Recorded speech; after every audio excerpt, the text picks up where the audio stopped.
Hechos capítulo 4, versículo 32. Vamos a leer una parte de ese capítulo y vamos a leer parte del capítulo 5. Todos los creyentes estaban unidos de corazón y en espíritu. ¿Estaban cómo? Unidos. En la Reina Valera del 60 dice, eran de un corazón y un alma.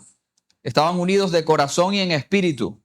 Consideraban que sus posesiones no eran propias. Dice, ninguno decía ser suyo propio nada de lo que poseía, sino que tenían todas las cosas en común.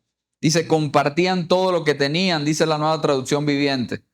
Y los apóstoles daban testimonio con poder de la resurrección del Señor Jesús, y la gran bendición de Dios estaba sobre todos ellos. Dice que los apóstoles daban testimonio con poder. Dice, hablaban de la resurrección del Señor Jesús. Abundante gracia era sobre todos ellos. Y no había necesitados entre ellos. Wow, qué lindo eso. No había necesitados entre ellos. Porque los que tenían terrenos o casas los vendían y llevaban el dinero a los apóstoles para que ellos lo dieran a los que pasaban necesidad. Por ejemplo, había un tal José a quien los apóstoles le pusieron el sobrenombre Bernabé, que quiere decir hijo de ánimo. En otra traducción dice hijo de consolación. Y él pertenecía a la tribu de Leví y era oriundo de la isla de Chipre. Y vendió un campo que tenía y llevó el dinero a los apóstoles. Pero había cierto hombre llamado Ananías, dice el capítulo 5, quien junto con su esposa Zafira vendió una propiedad y llevó solo una parte del dinero a los apóstoles, pero afirmó que era la suma total de la venta. Con el consentimiento de su esposa se quedó con el resto. Entonces Pedro le dijo, Ananías, ¿por qué has permitido que Satanás llenara tu corazón? Le mentiste al Espíritu Santo y te quedaste con una parte del dinero. La decisión de vender o no la propiedad fue tuya. Y después de venderla, el dinero también era tuyo para regalarlo o no. ¿Cómo pudiste hacer algo así? No nos mentiste a nosotros, sino a Dios. Y en cuanto Ananías oyó estas palabras, cayó al suelo y murió. Y todos los que se enteraron de lo sucedido quedaron aterrados. Y después unos muchachos se levantaron, lo envolvieron en una sábana, lo sacaron y lo enterraron. Y como 3 horas más tarde entró su esposa sin saber lo que había pasado. Y Pedro le preguntó, ¿fue este todo el dinero que tú y tu esposo recibieron por la venta de su terreno? Sí, contestó ella, ese fue el precio. Y Pedro le dijo, ¿cómo pudieron ustedes dos siquiera pensar en conspirar para poner a prueba al Espíritu del Señor de esta manera? Los jóvenes que enterraron a tu esposo están justo afuera de la puerta y ellos también te sacarán cargando a ti. Y al instante ella cayó al suelo y murió. Y cuando los jóvenes entraron y vieron que estaba muerta, la sacaron y la enterraron al lado de su esposo. Y gran temor se apoderó de toda la iglesia y de todos los que oyeron lo que había sucedido. Incline su rostro ahí donde está y dígale al Señor, háblame esta mañana. Me dispongo para escuchar tu voz, Señor, lo que me quieres decir a través de este pasaje, Señor, lo que tu Espíritu Santo quiere enseñarme. Hoy me dispongo para ti. Suelto mis cargas, mis preocupaciones, Señor, y te entrego todo lo que soy y lo que tengo, Dios, y dejo que tu Espíritu Santo haga la obra en mí, Señor. Me dispongo para ti, Señor, en el nombre de Jesús. Amén y amén. Uno de los pasajes para mí más polémicos, incómodos, extraños que están en el Nuevo Testamento. Es más, pudiéramos decir, ¿por qué ese pasaje está ahí atravesado? Pudiéramos de pronto hasta quitarlo, sacarlo y decir, oye, sería un libro de Hechos más cómodo, más agradable. Porque el libro de Hechos cuenta los inicios de la iglesia y cuenta cómo el Señor Jesús ascendió al cielo, fue llevado al cielo por el Señor y cómo había una promesa, la promesa del Espíritu Santo que vendría sobre cada uno de ellos, que descendería sobre los que lo estaban esperando. Y dice la Biblia que habían alrededor de 120 esperando en el aposento alto cuando el Espíritu Santo se manifestó y los llenó con lenguas de fuego sobre su cabeza. Comenzaron a hablar en diferentes lenguas y fue un momento glorioso, tanto que Pedro se levanta con tal poder y comienza a predicar el Evangelio.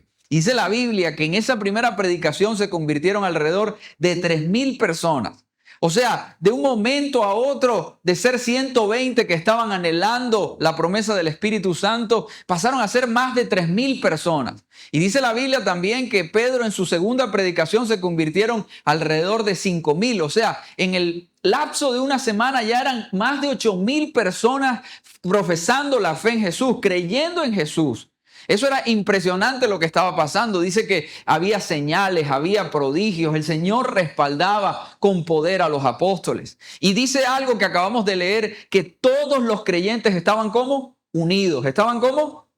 Unidos. En la unidad y bendición. Diga conmigo, en la unidad y bendición. En la división no. El mismo Jesús lo dijo, una casa dividida contra sí misma no prosperará. Pero una casa unida sí recibe la bendición del Señor. Y dice que todos los creyentes estaban unidos. Nadie consideraba algo como suyo propio. De verdad que eran admirables los cristianos de esa época.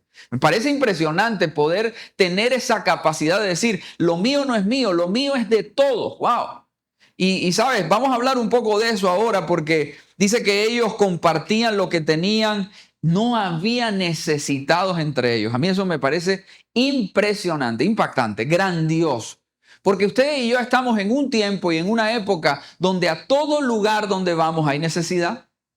Tú vas a una iglesia y hay necesidad. Tú vas a un supermercado y hay gente que está contando las monedas, el dinero, para ver si le alcanza y puede pagar lo que está pasando, ¿verdad? En la caja. Tú vas a una clínica u hospital y hay gente que de pronto no tiene para comer, no tiene para desayunar, no tiene dónde irse a dormir y le toca dormirse ahí en las puertas de una clínica u hospital.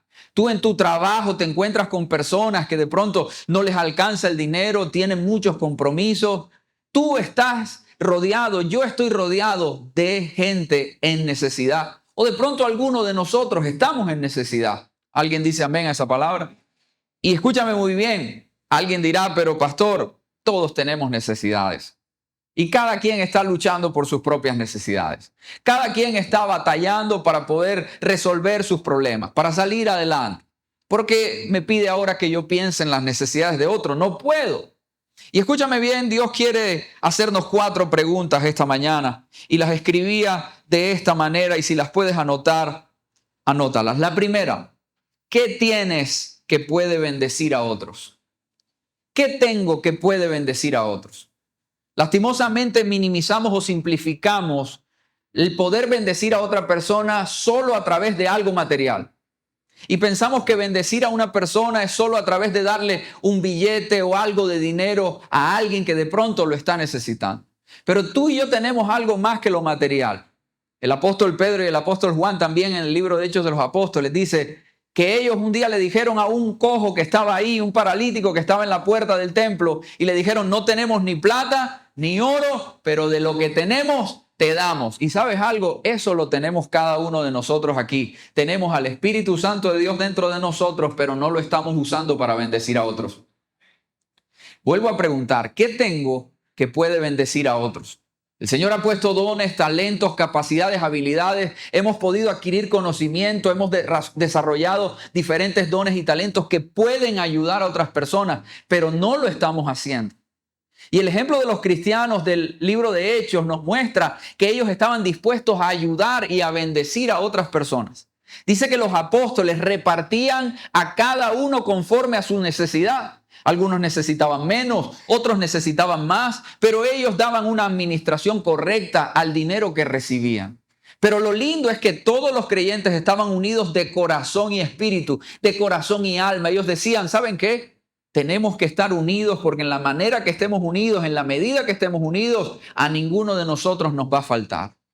Alguien podrá pensar lo que el sistema del mundo nos quiere meter a la cabeza. Si yo doy de lo que tengo, como dice el dicho, el que da de lo que tiene, a pedir se queda, ¿verdad? Porque es la manera de ser cada vez más individualistas y cerrarnos a que, ven acá, si yo doy, me quedo sin nada. Si yo le doy a otros, entonces lo mío, ¿cómo lo resuelvo? Si yo entrego lo que tengo, entonces, ¿cómo voy a resolver mis cosas? Y el Señor nos dice, ¿qué tengo que puede bendecir a otras personas? Y es algo que debiéramos meditar, reflexionar, examinar en nuestro corazón. Seguramente tienes una palabra en tu boca que al darla puede bendecir a alguien. Seguramente con tus manos puedes levantar a alguien, darle un abrazo, darle un estrechón de mano, darle un espaldarazo y decirle, ánimo, que las cosas van a estar mejor. De pronto puedes soltarle una oración de bendición a una persona y bendecirle su día. ¿Alguien me está escuchando? De pronto puedes prestar tus oídos para escuchar a una persona desahogarse y decirle, tranquilo, estoy aquí para escucharte. ¿Qué tengo que puede bendecir a otras personas? ¿Cómo puedo ayudar a alguien? ¿Cómo puedo prestarle mi servicio que puede bendecirlo, que puede levantarlo, que puede animarlo? Los cristianos de esa época nos dan un gran ejemplo, pero también nos hacen pensar en la segunda pregunta. ¿Estoy pensando solo en mí? Hazte esa pregunta. ¿Estoy pensando solo en mí? Cuando oro a Dios, ¿en qué pienso? Cuando le presento a Dios mis peticiones solo se tratan de mí, solo me encierran a mí y de pronto a los míos, a mi familia, a los más cercanos. Me he vuelto egoísta, me he vuelto egocentrista, todo se trata de mí. Cuando pido a Dios por algo, todo se trata de mis sueños. Wow, sería bueno pensar en esto, porque estas preguntas nos confrontan y nos hacen meditar en lo que ellos estaban pensando en ese momento. La Biblia dice que los apóstoles daban testimonio con poder de la resurrección del Señor y la gran bendición, gracia de Dios abundaba sobre todos. Ellos estaban pensando que cada día más personas conocieran a Jesús. ¿Será que cuando yo oro a Dios, será que cuando yo me presento en petición a Dios, estoy pensando en que más personas lo conozcan? ¿O estoy pensando solo en mis sueños y en mis deseos personales? Señor, yo quiero un carro. Señor, yo quiero una casa. Señor, yo quiero un viaje. Señor, yo quiero un mejor empleo. Señor, yo quiero que me suban el sueldo. Señor, yo quiero, no sé. O pienso también dentro de lo que oro, Señor, que alguien más te conozca esta semana. La Biblia dice que el Señor añadía cada día los que habían de ser salvos. Que el inicio de la iglesia fue tan multiplicador que mira, de un día para otro, hoy eran 3,000, la semana siguiente eran 8,000 y seguían creciendo y se seguían multiplicando. ¿Sabes por qué? Porque lo que ellos deseaban era que cada vez más personas conocieran a Jesús. Por eso eran capaces de desprenderse de lo que tenían. Cuando yo pienso en que lo que el mundo necesita es que cada vez más personas conozcan a Jesús, entonces soy capaz de desprenderme de lo que tengo. Cuando no pienso eso, cada vez me aferro más a lo que tengo. Entonces me vuelvo más egoísta, entonces me vuelvo más tacaño, entonces retengo más. Y dice la Biblia que el que retiene termina en pobreza, pero el que da generosamente, Dios lo bendice. Hay bendición, hay multiplicación en el entregarnos, en el entregar, en el dar. ¿Qué tengo que puede bendecir a otros? ¿Estoy pensando solo en mí? Y mira la historia, dice que había un hombre llamado José, a quien apodaban Bernabé, que su nombre significa hijo de consolación o hijo de ánimo. Tú y yo nos podemos convertir en un Bernabé para otra persona. Es más, en la dinámica de las células de cuidado de liderazgo y las células de cuidado abierta, hay una parte donde uno se convierte en un Bernabé para otra persona. Pregúntale al que está a tu lado, ¿tú eres un Bernabé para alguien? ¿Soy un Bernabé para alguien? ¿Puedo ser alguien que anime a otro? ¿Puedo ser alguien que consuele a otro? ¿Puedo ser alguien que levante a otro? ¿Me puedo convertir en esa persona que alguien a mi alrededor necesita? ¿O estoy tan afanado, tan ocupado en mis cosas que no logro ver la necesidad latente que está a mi alrededor? Hay gente que lo que menos necesita es dinero, lo que necesitan es amor. Hay gente que lo que menos necesita es algo material, lo que necesitan es que alguien crea en ellos. Hay gente a mi alrededor, a nuestro alrededor, que lo que menos necesitan es que tú les des un billete, lo que más necesitan es que tú les des una palabra que levante su autoestima. Hay gente quitándose la vida porque ya no creen en ellos y pues los de a su alrededor tampoco creen. Pero qué bueno será ser nosotros personas que animemos a otros. Y me gusta este detalle especial. Dice la Biblia que José, Bernabé, ¿era de cuál tribu? ¿De la tribu de Leví? Era levita. Y dice la Biblia y la historia que los levitas no tenían porción ni heredad. El Señor había determinado para ellos Él mismo ser su porción y su heredad. Los levitas estaban destinados a ser servidores del templo para toda su vida. Todos sus descendientes habían sido destinados a ser servidores en el templo. La provisión de ellos venía directamente del Señor. El Señor se encargaba de lo que el pueblo daba, sustentarlos a ellos. Pero me gusta que dice aquí que este tipo, este señor, este hombre tenía un campo. O sea que todos tenemos algo. Dile que está a tu lado, nunca digas más que no tienes nada. Porque a veces nosotros decimos, ¿y tú qué tienes? No, yo no tengo nada a mi nombre, gracias a Dios, y que la DIAN no se entere. ¿Verdad? ¿Cierto? Y a veces decimos, no, ni la cicla está a mi nombre. ¿Verdad? Pero todos tenemos algo. Y es lo que el Señor nos está invitando a pensar, de que algo tenemos que puede ayudar a otros. Te voy a decir esto, cuando tú te guardas algo para ti, puede bendecirte a ti, de pronto a los más cercanos, tu esposo, tu esposa, de pronto a tus hijos. Pero cuando tú lo entregas, eso puede bendecir a muchas personas. Y dice la Biblia que este José, apodado Bernabé, entregó el campo que tenía, llevó el dinero a los apóstoles para que eso pudiera bendecir a más personas.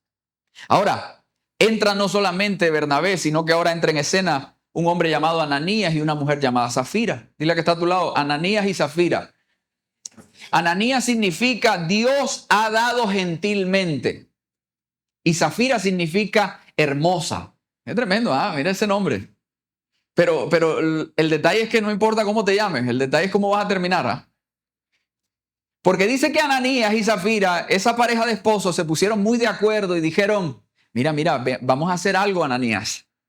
Mi amor, vamos a hacer algo. Vamos a vender este terreno, pero vamos a decir que lo vendimos por menos.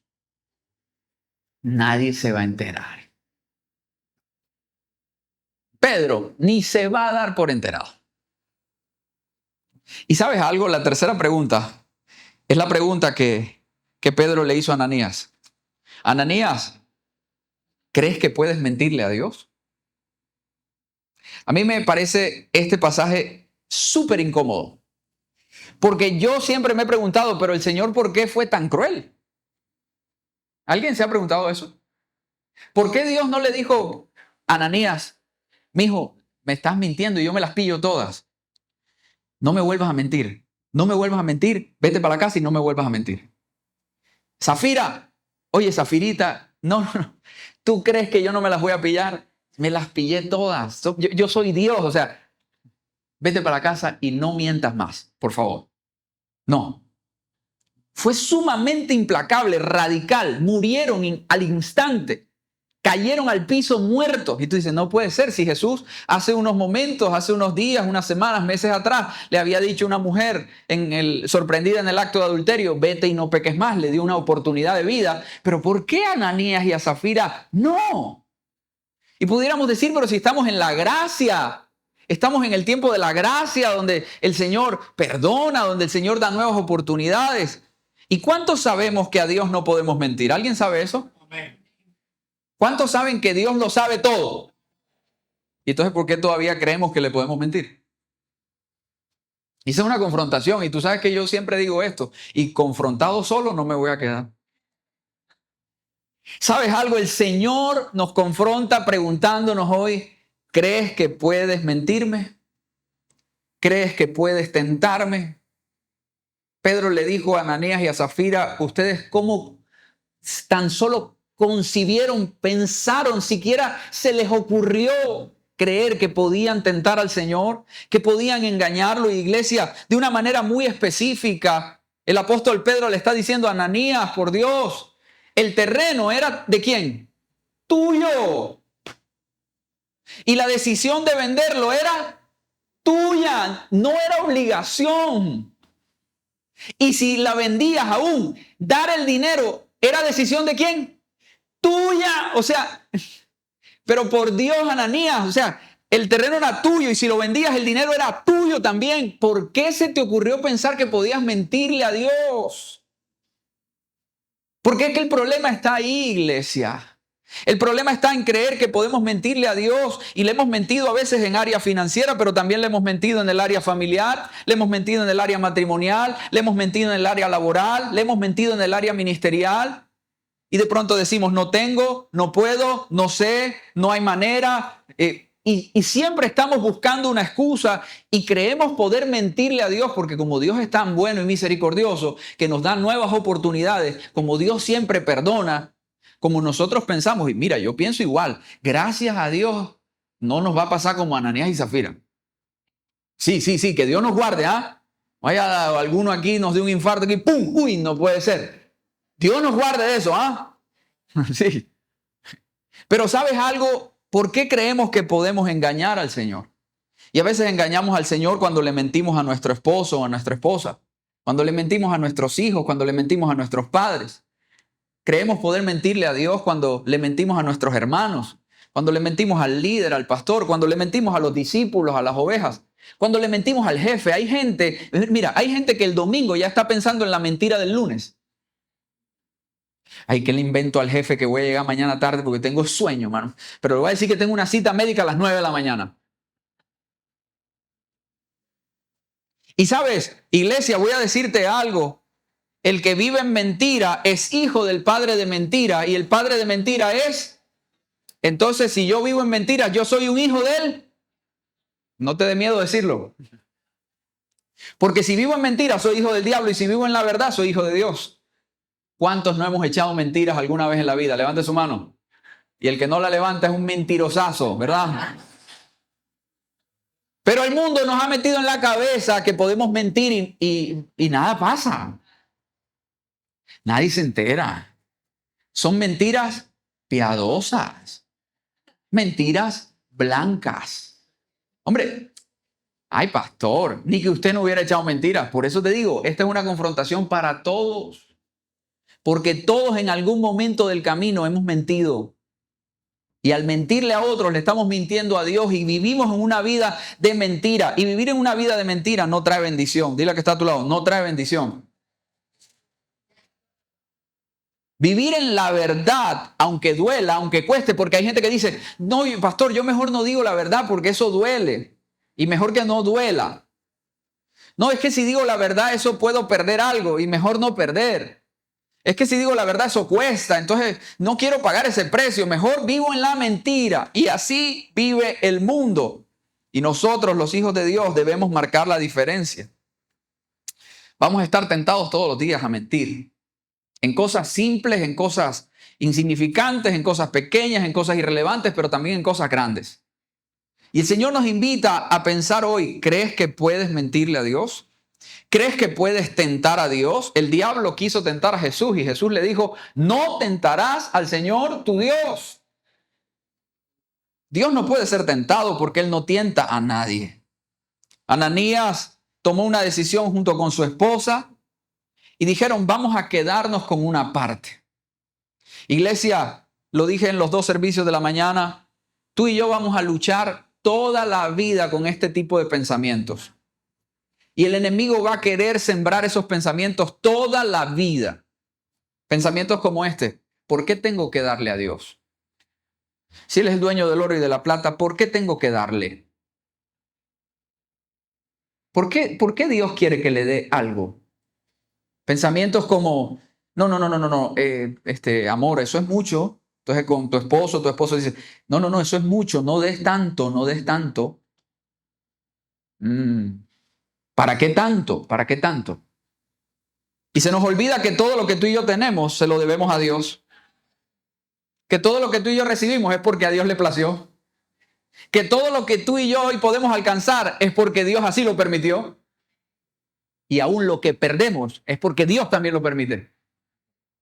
Así no nos gusta decir amén, también es amén, porque ¿sabes qué? En medio de todo, de las victorias y de las derrotas, Dios es Dios. En medio de las victorias y los momentos más difíciles, Dios sigue siendo fiel. En medio de las ganancias y las pérdidas, Dios sigue estando ahí para nosotros. Él es fiel, aun cuando nosotros somos infieles. Quiero decirte que quien te sostiene a ti es Dios, no el dinero. Voy a repetir esto otra vez para que quede ahí grabado, ¿ah? Dios es quien nos sostiene, no el dinero. Y Ananías y Zafira dijeron, mi amor, podemos guardarnos un pedacito, de pronto con eso nos podemos ir a comer a un restaurante, nos podemos echar un viajecito, ¿verdad? Sí. No sé qué podemos hacer, nadie se va a enterar, nadie lo va a saber. Y a la final es cierto, esto es entre tú y Dios nada más. Mira, ¿sabes algo? Solo Dios sabe lo que tú das de ofrenda, solo Dios sabe lo que tú das de diezmo, solo Dios sabe lo que tú le has prometido, solo Él lo sabe. Nadie lo sabe. Nadie tiene acceso a tu bolsillo, nadie tiene acceso a tu cuenta bancaria, nadie tiene acceso a tus extractos, nadie tiene acceso a tus balances, nadie tiene acceso, bueno, tu contador, ¿verdad? Solo Dios. Pero ¿por qué creemos que podemos mentirle? Ahora, mi pregunta es, ¿en qué área le estamos mintiendo a Dios? Pregúntale al que está a tu lado, ¿en qué área le estás mintiendo a Dios? No le respondas, ¿ah? No te vayas a echar el agua ahí, solo te estoy haciendo la pregunta. Y dice la Biblia que Ananías y Zafira murieron de una manera instantánea. Pero a mí lo que me causa impresión es que ese pasaje tenía que estar ahí atravesado. Dice la Biblia que gran temor se apoderó de toda la iglesia y de todos los que oyeron lo que había sucedido. Y la cuarta pregunta que quiero hacerte esta mañana que Dios me hizo, ¿por qué esperar lo malo para cambiar? ¿Por qué esperar lo malo para cambiar? Si hiciéramos una encuesta de todas las iglesias en el mundo entero, el más alto porcentaje de personas que llegaron a los pies de Jesús a una iglesia fue por causa de un problema. ¿Es o no es? Muchos de los que están aquí llegaron a los caminos del Señor Jesús por causa de una situación difícil.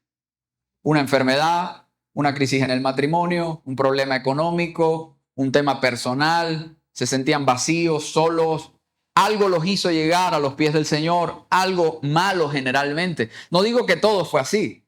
De pronto hay alguna persona aquí que dijo, yo llegué a Dios en mi mejor momento, yo llegué a Dios cuando lo tenía todo, yo llegué a Dios cuando no me faltaba nada, yo llegué a Dios y conocí al Señor cuando solamente Él me pudo llenar. Pero generalmente el más alto porcentaje de personas se congregan en una iglesia, llegan a los caminos del Señor, reciben a Cristo en su corazón porque algo no está bien en sus vidas. Ahora la pregunta es, ¿por qué esperar lo malo para cambiar? Porque suele pasar que nosotros esperamos cuando algo está mal para poder hacer cambios en nuestra vida. Si el Señor todo el tiempo nos da su palabra para que podamos hacer cambios de manera consciente y en obediencia y evitar el peligro que viene al frente. La Biblia dice, el sabio ve el peligro y se aparta. Pero a veces somos necios, no somos sabios. Vemos el peligro y seguimos de cabeza hacia adelante. Y el Señor en su palabra nos advierte, nos da alertas. Por eso creo que ese pasaje estaba ahí. ¿Por qué ese pasaje ahí al inicio de todo? Al inicio de la iglesia, al inicio de la predicación y de la expansión del evangelio por todo ese lugar. Como una alerta. Y dile que está a tu lado, la palabra de Dios es una alerta. ¿Sabes por qué cuando tú vienes a la iglesia sales de aquí con algo en tu corazón que te deja como inquieto? Porque es la palabra de Dios y el Espíritu Santo causando una alerta en tu corazón y diciéndote, ojo que esa área no está bien. Ojo que en esa parte estás siendo débil. Ojo que estás dando espacios que no debes conceder. Y a todos el Señor, la Biblia, la palabra de Dios comienza a redarguirnos. El Espíritu Santo comienza a convencernos de pecado, de juicio, de justicia. El Espíritu Santo comienza a hacer una obra. La palabra de Dios dice 2 de Timoteo capítulo 3 versículos 16 y 17. Si lo puedes poner ahí, 2 de Timoteo capítulo 3 versículos 16 y 17. Mira lo que dice la palabra de Dios, lo que hace en la vida de una persona. Dice que toda palabra es inspirada por Dios. 2 de Timoteo 3 del 16 al 17. 16, ponlo por favor. Versículo anterior. Y dice, es útil para enseñarnos lo que es verdad, para hacernos ver lo que está mal en nuestra vida. Nos corrige cuando estamos equivocados y nos enseña a hacer lo correcto. Eso hace la palabra. Por eso cuando tú escuchas la palabra de Dios, algo sucede en tu corazón y te deja inquieto. Si la palabra de Dios no te deja inquieto en algo, de pronto, no es del todo la palabra de Dios lo que estás recibiendo. Porque la palabra de Dios siempre va a causar algo dentro de nosotros. Es viva y eficaz, es más cortante que espada de dos filos. Y el versículo 17 dice, y Dios la usa para preparar y capacitar a su pueblo para que haga toda buena obra. Entonces la palabra de Dios no es solo para decirte que te va a ir bien en la vida, que Dios te va a prosperar y te va a bendecir, sino que la palabra de Dios también es para confrontarte, para convencerte de que algo no está bien, para mostrarte en un espejo de que todavía no te pareces tanto a Jesús. La palabra de Dios nos enfrenta a Jesús y nos pone cara a cara y nos dice, todavía hay áreas que no están igual a las de Jesús. ¿Cuántos reconocemos que todavía no nos parecemos casi a Jesús? Que hay cosas que nos faltan, ¿verdad? Estamos en el proceso. Diga conmigo, Señor, que no me pase lo de Ananías y Zafira. Dame todavía tiempo, ¿verdad? Pero ¿por qué esperar lo malo para cambiar? Y quiero invitarte esta mañana a meditar en esto. Si viniste hoy y alguno dirá, preciso hoy, ¿verdad? Preciso hoy, yo lo que necesitaba hoy era una palabra, que esta semana voy a vender lo que no he vendido, que esta semana voy a cerrar los negocios que no he cerrado, que esta semana el Señor va a abrir las puertas de los cielos, las ventanas, que eso se va a derramar el billete desde el cielo, que algo va a pasar. Esa era, amén, ¿verdad? No, pues el Señor hoy nos dice, ¿por qué esperar lo malo para cambiar? La iglesia quedó asombrada de lo que había pasado. Yo no sé si esa historia se repitió, pero de que aprendieron una lección. Y dijeron, o sea, imagínate, es que tú llegaste este domingo y al otro domingo y Ananías y Zafira no se murieron. ¿Cómo? Sí, ni te imaginas. En el templo, se murieron allá. No te lo puedo creer. ¿Y por qué? Por mentiroso. Ay, Dios mío. Gracias a Dios no fui ese domingo, dijo alguno. ¿Verdad? Porque suele pasar que esperamos lo malo para corregir, para cambiar el rumbo de nuestra vida. Y Dios permite esas cosas que a veces son irreversibles para cambiar. La muerte es irreversible, es irremediable, no hay vuelta atrás. Y sabes que hay cosas en nuestra vida que no tienen vuelta atrás. Y no solo estoy hablando de la muerte. Hay cosas con las que tú te enfrentas que ya no hay nada que hacer. Y vas a tener que enfrentarte a ellas con una actitud de cambio, con una actitud de... Porque fácil es culpar a otros. Fácil es decir, la culpa es de otros. Fácil es decir, esto me pasó, pero no es por mi culpa, es por la culpa de otros. Y el Señor nos dice, ¿saben qué? Es importante enfrentar las cosas de la vida con actitud de cambio. Y yo quiero animarte esta mañana que inclines tu rostro ahí donde estás. Cierra sus ojos de una manera muy personal. Ya casi nos vamos de este lugar. Yo te voy a animar a que con tus ojitos cerrados hables con Dios. Hables con Dios. Y le digas, Señor, perdóname. Perdóname porque de esas preguntas que hoy me has hecho, tengo que reconocer que he tenido cómo bendecir a otros y no lo he hecho. Que he podido dar de lo que tú me has dado y no lo he hecho. Que he podido dar de gracia lo que he recibido de gracia y no lo he hecho.